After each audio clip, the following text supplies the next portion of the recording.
大家好啊，我係 Andy 牧師，我喺Stockport St Mary's Church 做牧師，我想歡迎你哋喺我哋嘅廣東話崇拜短片。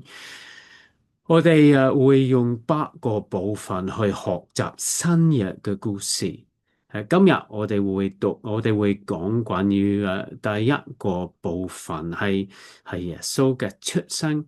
但係我都想講多謝主，因為我嘅中文冇咁好，但係我希望係好過冇。我都想講多謝主，因為或者你會聽飛機聲，係因為 Stockport 係好似香港一樣啊。係我哋開始嘅時候，我想問你哋一條好重要嘅問題：係你嘅生命裏面有咩經歷改變過你嘅生命最多？有啲人覺得去新嘅中學會改變佢嘅生命好多，都有啲人覺得第一個工作會改變佢嘅生命好多，都有啲人覺得結婚會改變佢嘅生命最多。但係多數人覺得成為父母會改變佢嘅生命最多。點解啦？因為瞓唔着，因為一定冇錢。但係你都會有好奇妙、好開心嘅新嘅關係，同你嘅男仔或者女仔。我哋嘅世界嘅故事係一樣嘅。我哋嘅世界改變過最多一個 baby 仔出世嘅時候，係耶穌基督，真係好清楚嘅，因為我哋嘅歷史開始佢出世嘅時候，耶穌嘅出生都係新約故事嘅開始，所以我想問你哋一條好重要嘅問題：耶穌嘅出生點解改變過我哋嘅世界咁多？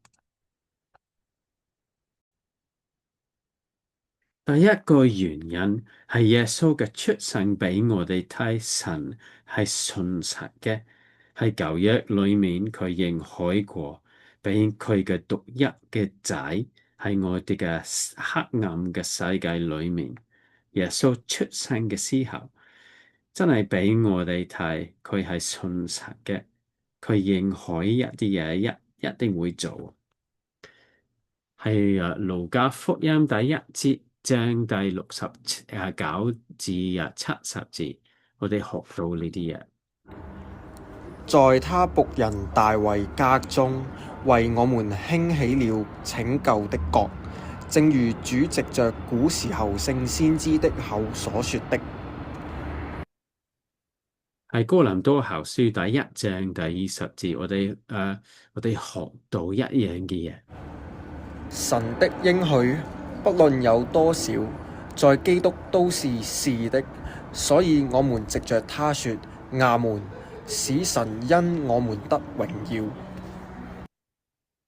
喺舊約裏面好多次神認許咗來我哋嘅黑暗嘅世界幫我哋救我哋，因為我哋一定要拯救嘅人一定要救主。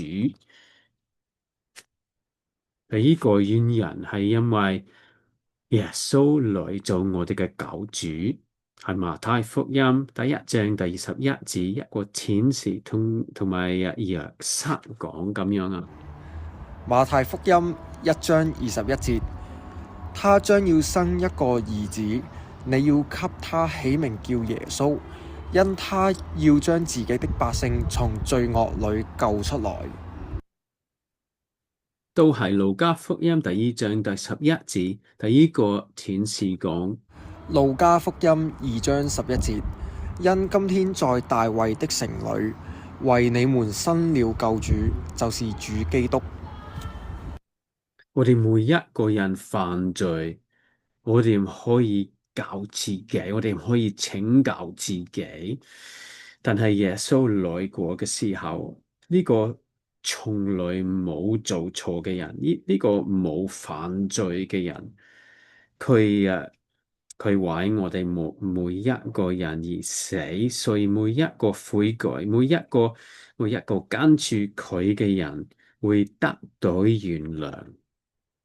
第三個原因，點解呢個 baby 仔改變過我哋嘅世界咁多？係因為耶穌來過俾我哋睇神係點樣嘅。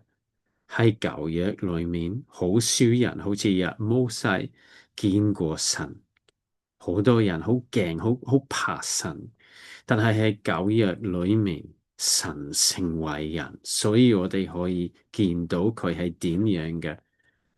係歌羅西書，我哋聽咁樣啊。愛子是那看不見的神之像，是首生的，在一切被造的以先。下個禮拜我哋會講關於耶穌嘅事工，我哋會見到耶穌愛人咁多，祝福咁多人，都挑戰罪惡，所以我哋可以明白神都係咁樣愛人、祝福人、挑戰罪惡。感謝主啊！連過佢出生，耶穌俾我哋睇神係謙卑嘅，同埋佢係服侍嘅。係路加福音第二章第七節，我哋聽咁樣啊。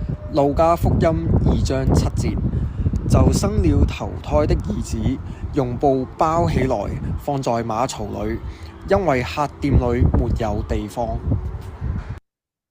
佢嘅出生咁係好似一個王，好似一個國王嘅出生，係真係好謙卑嘅，都係腓利比書聖保羅講我哋明白呢啲嘢。他本有神的形象，卻不堅持自己與神同等，反倒虛己，取了奴僕的形象，成為人的樣式，既有人的樣子。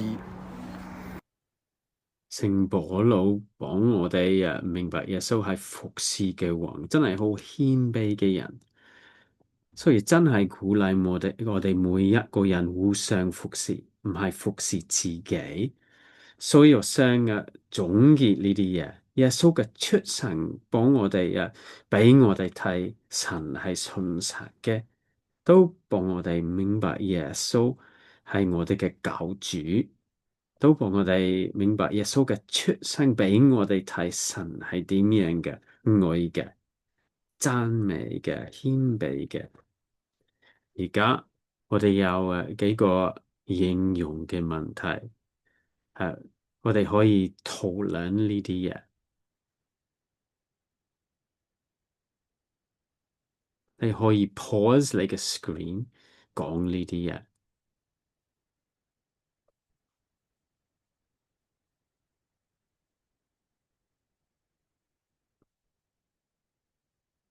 好，我會再一次總結呢啲嘢。耶穌出生嘅時候，耶穌出世嘅時候，我哋嘅世界改變過好多，最多。耶穌嘅出生俾我哋睇神係信實嘅，喺舊約裏面，耶穌認許好多嘢俾我哋，認許好多嘢。你係咪覺得呢啲嘢真係好難明白，好難信呢啲嘢？或者你可以同其他嘅人睇，同第二個人講或者祈禱。耶穌嘅出生都俾我哋睇，神係耶穌係我哋嘅救主。你自己有冇決定悔改同埋跟住佢？如果你未做呢啲嘢，或者你可以同一個基督徒傾偈呢啲嘢。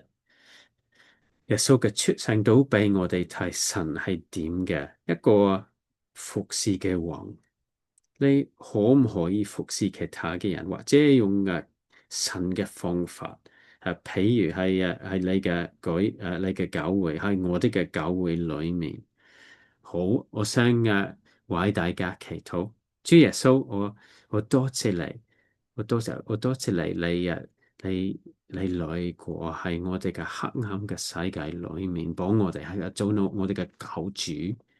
我都多謝你神，你真係神實嘅。我都多謝你用耶穌俾我哋睇你係點嘅服侍嘅王，同埋謙卑嘅，同埋祝福嘅，同埋愛嘅。我求你，你會再一次俾你嘅聖靈喺我哋嘅心裏面幫我哋睇聖經嘅時候，我哋祈禱嘅時候，明白呢啲嘢。奉耶穌嘅名，阿門。